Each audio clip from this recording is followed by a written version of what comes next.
ભાઈ મોજા સ્ટોપ. પેલો ભાઈ ક્યાં ઉતાવળ થઈ.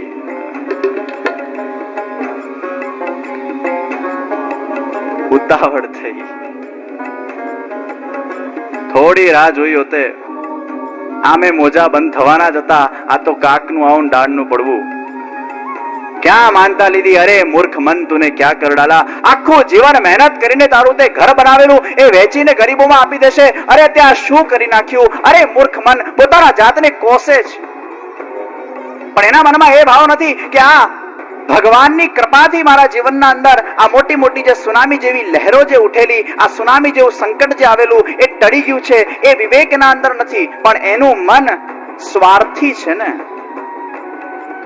કેવલ પોતાના હિત વિચારક છે ને. ઉતાવળ થઈ. પોતાનો વ્યાપાર કરીને જ્યારે પાછો લોટ્યો, એને યાદ આવ્યું પેલી માનતા લીધેલી છે. અને આસ્તિક માણસ છે ને પાછો ગભરાયા ભગવાનથી. એને લાગે માનતા પૂરી નહીં કરું ને વળી પાછું કંઈક બીજું કંઈક અવ્યવસ્થા થાય જીવનમાં. એટલે હવે એને યુક્તિ કાઢી કે આ માનતા પૂરી કેવી રીતે કરવી. એને એલાન કર્યું. 10, 15, 20 શેઠિયાઓને ભેગા કર્યા. સાંભળો બધા, મારા મહેલને હું વેચવા માંગુ છું અને મારા મહેલની કિંમત છે 1 રૂપિયો. બધા લોકો વિચાર કરવા લાગ્યા કે આ શેઠજીની બુદ્ધિ ભ્રષ્ટ થઈ ગઈ છે. બહારથી પાછા આવીને કંઈક સઠિયાઈ ગયા લાગે છે. 1 રૂપિયામાં કોઈ મહેલને વેચતું હોય? અરે સાંભળો, મારા મહેલની કિંમત છે 1 રૂપિયો, પણ મારું મહેલ હું એને જ વેચીશ જે મારી બિલાડીને ખરીદશે. શેઠજી પેલા બધા લોકોને થયું કે ભાઈ 1 રૂપિયામાં મહેલ મળતું હોય તો આપણે બિલાડીને ખરીદવામાં વાંધો શું? એની કિંમત કેટલી? 2-3 હજાર હશે. અરે સાંભળો, મારી બિલાડીની કિંમત છે 1 કરોડ રૂપિયા અને મારા મહેલની કિંમત છે 1 રૂપિયો. જે મારું મહેલ 1 રૂપિયામાં ખરીદશે એને 1 કરોડમાં બિલાડી ખરીદવી જ પડશે. બધા ખુસળ પુસળ કરવા લાગ્યા કે આ જગ્યાનો ભાવ તો કંઈક 1.25 કરોડ 2 કરોડના આસપાસ છે અને 1 કરોડમાં બિલાડી લઈને 1 રૂપિયા મકાન મળે છે કે વાંધો નથી, સોદામાં કઈ નુકસાન નથી. એક માણસ ઉભો થયો અને નક્કી કર્યું કે તમારી બિલાડી 1 કરોડમાં ખરીદવા તૈયાર છું અને 1 રૂપિયામાં તમારું મહેલ ખરીદીશ. સોદો પાકો થઈ ગયો અને પૈસાનો પોટલો લઈને મંદિરમાં ગયો. હે ભગવાન, તમારી કૃપાથી તમે મને આટલા મોટા મોજામાંથી બચાવ્યા. મેં માનતા લીધેલી કે મારા મહેલને વેચીને જે પૈસા આવશે ગરીબમાં વાટીશ. મહેલને 1 રૂપિયા વેચી નાખ્યો છે, 1 રૂપિયો દાન કરી નાખ્યો છે. બિલાડી મારી હતી 1 કરોડ મારા. આવો સ્વાર્થી ભગવાન સાથે ચીટિંગ. મનુષ્યને નથી છોડતો, વસ્તુ અલગ છે, પણ મનુષ્ય ઘણીવાર ભગવાનને પણ મુકતો નથી. ભગવાન સાથે પણ બધી યુક્તિઓ કરે છે.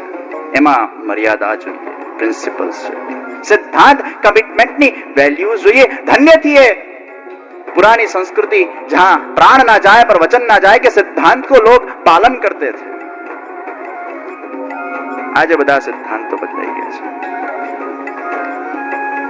આ મનને પ્રોટેક્ટ કરવાનું છે. મનુષ્ય જે કર્મ કરે છે એમાં અહંકાર છે. ભગવાન જે કરે છે એ લીલા એટલા માટે કહેવાય. સર્જનમાં મોહ નથી, પાલનમાં અહંકાર નથી, વિસર્જનમાં શોક નથી. પરમાત્માની બધી જ લીલા એ આનંદના સ્વભાવથી છે. એ પ્રભુની લીલાઓ એ ચાલ્યા જ કરતી હોય છે. પ્રભુની જે નિત્ય લીલા છે એ નિત્ય લીલા એ આજે પણ ચાલે છે. આજે પણ રાધા કૃષ્ણ એ ગોલોકમાં વિરાજમાન થઈને પોતાની નિત્ય લીલાઓ કરે છે. આજ ભી वो हो रहा है. શ્રીનાથ ચરિત્રના અંદર શ્રીનાથજી બાવાનું પ્રાગટ્ય એ ક્યાંથી થયું છે? અમારા શ્રીનાથજી બાવા પ્રગટ્યા છે શ્રી ગિરિરાજજી માંથી. આજે વ્રજમાં જઈને જે આપણે ગિરિરાજજીનું પૂજન કરીએ છીએ, અર્ચન કરીએ છીએ, પરિક્રમા કરીએ છીએ, આ ગિરિરાજ બાવાનો એટલો મહત્વ કેમ? અને એ શ્રીનાથજી બાવા પણ પ્રગટ થયા અમારા ગિરિરાજજી માંથી. શ્રીનાથજીને સમજતા પહેલા ગિરિરાજજીને સમજવા આવશ્યક છે કે ગિરિરાજજી કઈ રીતે પ્રગટ થયા છે. અત્યારે વ્રજના અંદર જે ગિરિરાજ બાવાનું સ્વરૂપ આપણે દર્શન કરીએ છીએ એ ગિરિરાજ બાવાનું આદિભૌતિક સ્વરૂપ છે. પણ ગિરિરાજ બાવાનું જે મૂળ સ્વરૂપ છે એ મૂળ સ્વરૂપનું કઈ રીતે ગોલોકના અંદર પ્રાકટ્ય થયું, એ મૂળ સ્વરૂપના પ્રાકટ્યથી આ શ્રીનાથ ચરિત્રનો આરંભ છે. તમારા બધાના પણ મૂળ હોય ને. અમેરિકા વાળા બધા લોકો બેઠા છે. અમેરિકામાં જયારે જઈએ ત્યારે પૂછીએ ક્યાં રહો છો? આ શહેરમાં. ના મૂળ ક્યાંના? મૂળ ક્યાંના? ત્યારે જ્યાં જન્મ્યા હોય ને એ વતનનું નામ આવે. મૂળ અમે અહીંયાના. इस गांव के है मूल. गिरिराजजी बाबा એમનું મૂળ પ્રાગટ્ય ક્યાં થયું, કઈ રીતે એમનું સ્વરૂપ એ પ્રગટ થયું છે? ગિરિરાજ બાવાનું સ્વરૂપ જ્યારે સમજાશે પછી શ્રીનાથજી બાબા સમજાશે. નિત્ય લીલાના અંદર અનાદિકાળ પહેલાની આ વાત, જ્યારે સૃષ્ટિનું નવું સર્જન થયું હતું અને એ વખતે પહેલા ભગવાન એકલા હતા. એકોહમ બહુશ્યામ. પરમાત્માને એકમાંથી અનેક થવાની ઈચ્છા થઈ. પરમાત્માએ આ જીવોને પ્રગટ કર્યા. ભગવાનને થયું મારે અનગિનત વર્ષો સુધી લીલા કરવી છે, પણ લીલા માટે, ક્રીડા માટે બે જણા જોઈએ ને. તમને રમવું હોય, તમને ક્રીડા કરવી હોય, તમે એકલા રમી શકતા નથી. એ રમવા માટે અમુક વ્યક્તિઓ સાથે જોઈએ તો રમવાની મજા આવે. ભગવાનને પણ હવે લીલા કરવાની ઈચ્છા થઈ છે, પણ એકલા છે. એટલે વેદોએ કહ્યું સ એકાકી ન રમતે. એકલા રમી શકાતું નથી. દ્વિતીયમ ઈચ્છત. પરમાત્મા એક બીજા તત્વની ઈચ્છા કરી છે. ભગવાન તો સાક્ષાત આનંદ સ્વરૂપ છે, સાક્ષાત પૂર્ણ પુરુષોત્તમ છે. પણ ભગવાનને હવે ઈચ્છા થઈ છે કે હું મારા અંદરથી એ મારા આનંદ તત્વને બીજા સ્વરૂપે પ્રગટ થઈને કરીને એના સાથે રમણ કરું. મિશ્રી પોતે જાણતી નથી એ કેટલી મીઠી છે, પણ એની મીઠાશને એ જ જાણી શકે છે જે મિશ્રીને ખાય છે. અમારા કૃષ્ણ ભગવાનને એ મિશ્રીને સાકાર રૂપે પ્રગટ કરવાની ઈચ્છા થઈ છે. તદાત્માનમ ગો સ્વયં અકુરુત. પરમાત્માએ પોતાના અંદરથી પોતાનું જ એક સ્ત્રી સ્વરૂપને પ્રગટ કર્યું અને પોતાના અંદરથી પોતાના સ્ત્રી સ્વરૂપને પ્રગટ કરીને ભગવાન એટલા બધા રોમાંચિત થઈ ગયા છે, એટલા બધા હર્ષાન્વિત થઈ ગયા છે કે ભગવાન પોતે પોતાના સ્ત્રી સ્વરૂપનું આરાધના કરવા લાગ્યા અને પોતાના સ્ત્રી સ્વરૂપની આરાધના કરવા લાગ્યા એટલે નામ પડી ગયું શ્રી રાધા. જગતનો આધાર શ્રી કૃષ્ણ અને કૃષ્ણનો પણ જે આધાર છે એ શ્રી રાધા. जगत नो आधार है कृष्ण છે, पर कृष्ण का भी जो आधार है वो श्री राधा है. એટલે તમે આધાર આધાર કોન્સ્ટન્ટ બોલશો ને, રાધા રાધા પ્રગટ થશે.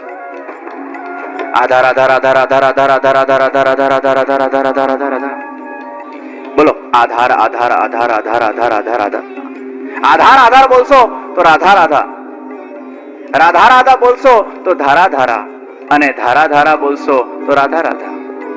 ધારા ધારા બોલો તો પણ રાધા આવે, રાધા રાધા બોલો તો પણ ધારા આવે.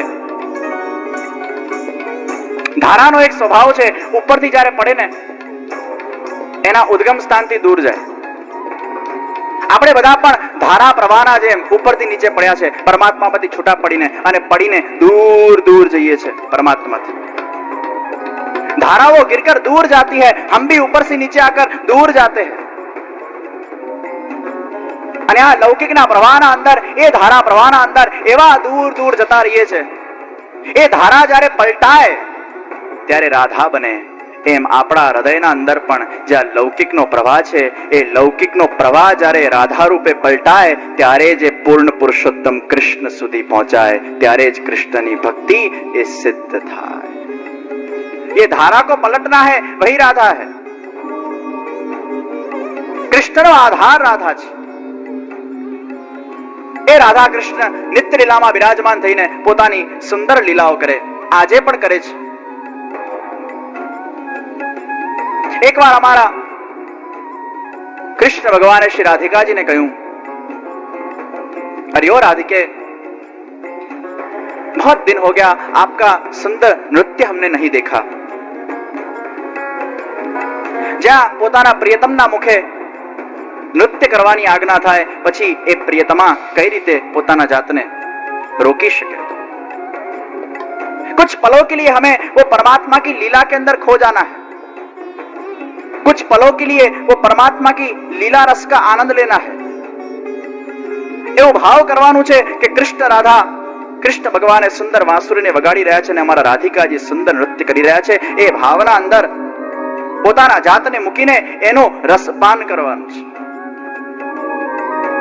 કૃષ્ણ ભગવાને સુંદર વાંસુરી વગાડતા વગાડતા અમારા શ્રી રાધિકાજી એમના સમક્ષ સુંદર રીતે ભાવ વિભોર થઈને વાંસુરીની એક એક તાન ઉપર, મૃદંગની એક એક થાપ ઉપર સુંદર નૃત્ય એ નિત્ય લીલાના અંદર આરંભ્યું છે. મૃદંગના એક એક થાપ ઉપર રાધાજી એટલી સુંદર રીતે નૃત્ય કરી રહ્યા છે. રાધાજીના એ ચરણ ચિહ્ન એ ગોલોકની રજના અંદર અંકિત થતા એ રજની સુગંધ વહી રહી છે.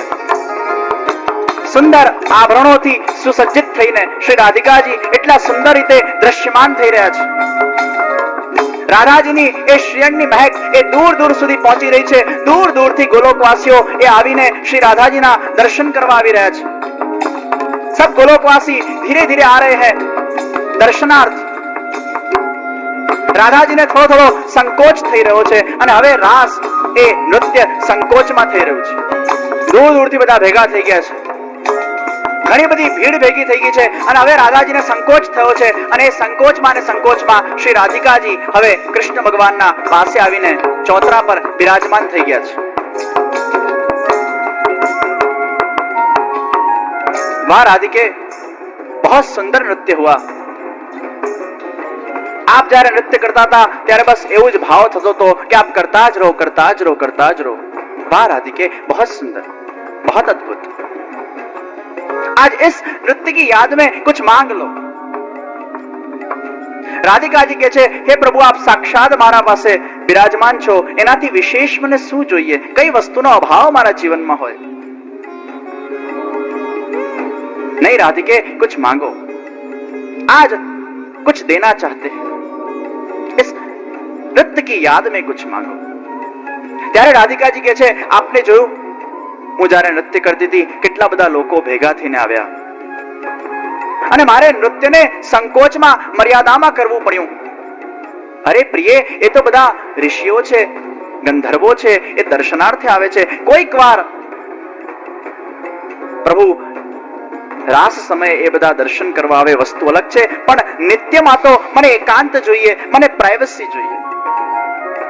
આજે પ્રત્યેક મનુષ્યને એકાંત જોઈએ છે, પ્રાઇવસી જોઈએ છે.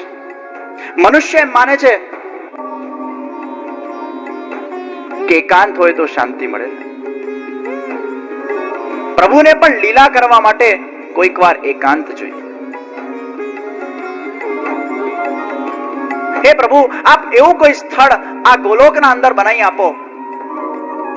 આ ગોલોક ધામ કેટલું સુંદર છે, કેટલું સુંદર વાતાવરણ છે, પરંતુ અહીંયા એવું કોઈ સ્થળ નથી કે જ્યાં એકાંત મળી શકે, એકાંતમાં બિરાજમાન થઈને લીલા થઈ શકે.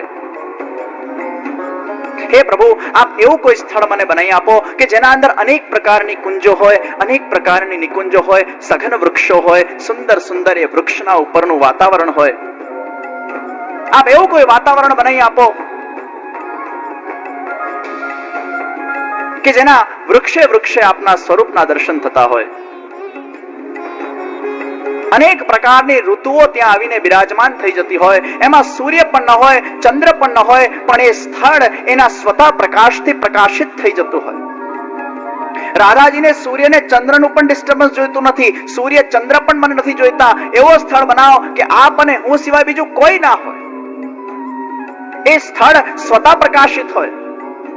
કોઈ કુંજમાં જાઓ તો શીતકાળ હોય, કોઈ કુંજમાં જાઓ તો ઉષ્ણકાળ હોય, કોઈ કુંજમાં જાઓ તો વર્ષા ઋતુ હોય, કોઈ કુંજમાં જાઓ તો શરદ ઋતુ હોય, કોઈ કુંજમાં જાઓ તો કઈ બીજી ઋતુ હોય. બધી જ ઋતુઓ ત્યાં બિરાજમાન થઈ જાય એવું સ્થળ બનાવી આપો. આજે મનુષ્ય પોતાના સુખ માટે કંઈક વિચાર કરે. કોઈક રૂમમાં જાઓ શીતકાલ, કોઈક રૂમમાં જાઓ વર્ષા ઋતુ, કોઈક રૂમમાં જાઓ સ્નો પડતો હોય, કોઈક રૂમમાં જાઓ કંઈક થતું હોય. તો આપણે વિચારી શકીએ તે કેવું સુખ હશે. બધી ઋતુઓ આપણા ઘરમાં આવીને બિરાજમાન થઈ જાય, કેટલો આનંદ આવે ને. અલગ અલગ કુંજના અંદર, અલગ અલગ રૂમોના અંદર અલગ અલગ. રાધાજી કે છે અલગ અલગ કુંજના અંદર અલગ અલગ ઋતુઓ હોય એવું સ્થળ બનાવી આપો. પ્રેમના ઝરણા વહે, મારા ઝાંઝરની રમઝટ જ્યાં હોય, આપના લીલાઓની સરગમ જ્યાં હોય, આપના સિવાય જ્યાં કોઈનું સ્વરૂપનું દર્શન ન થાય એવું સ્થળ મને બનાવી આપો. અને આ બધું વર્ણન જ્યારે રાધાજી કરી રહ્યા હતા ત્યારે રાધાજીના આંખના અંદર એક અશ્રુ બિંદુ આવી ગયું છે. અને એ અશ્રુ બિંદુ જે રીતે પ્રકાશિત થઈ રહ્યું છે, કૃષ્ણ ભગવાને રાધાજીના નેત્રોના અંદર એકબીજાના નેત્રમાં જોઈને ચિંતન એ પરાકાષ્ઠાએ પહોંચ્યું છે. રાધાજીના હૃદયમાં આકારિત થયેલું એ સ્વરૂપને કૃષ્ણ ભગવાને પોતાના હૃદયના અંદર ધારણ કર્યું છે. અને જ્યારે એ ચિંતન પરાકાષ્ઠાએ પહોંચ્યું છે, બંને રાધા કૃષ્ણે પોતાના હસ્તને પકડીને ભાવથી જ્યારે એ સુંદર આકારનું જ્યારે ચિંતન કર્યું છે, ત્યારે રાધાજી અને કૃષ્ણના હૃદયના પ્રેમના સ્વરૂપમાં એક અભૂતપૂર્વ તેજ એ ગોલોકના અંદર પ્રગટ થયું છે. એ તેજ ધીરે ધીરે મોટો થતો ગયો છે, વધતો ગયો છે. એ તેજ ચારે ઓર પ્રકાશિત થઈ રહ્યું છે. દૂર દૂરથી ગોલોકવાસીઓ તેજના દર્શન કરવા આવે છે. બધા ગોલોકવાસીને થયું આ કઈ મોટી ઘટના એ ગોલોકના અંદર ઘટિત થઈ રહી છે. જોરથી એ તેજનો એ અવાજ આવી રહ્યો છે. હજી દીર્ઘ થઈ રહ્યું છે, હજી મોટું થઈ રહ્યું છે. જોત જોતાના અંદર એ તેજ એ પર્વતનો આકાર લઈ રહ્યો છે. 100 શિખરવાળો એ પર્વત ત્યાં ઉભો થઈ ગયો છે. એ શિખરવાળા પર્વતના અંદર અનેક કુંજો છે, અનેક નિકુંજો છે, અનેક પ્રકારના સુંદર રત્નો એ સજ્જિત થઈ ગયા છે. અને એ 100 શિખરવાળા પર્વતને બધા ગોલોકવાસીઓ જોઈને ખૂબ આનંદનો અનુભવ કરી રહ્યા છે અને જોરથી જય જયકાર કરી રહ્યા છે. શતશૃંગી ગિરિરાજ કી જય.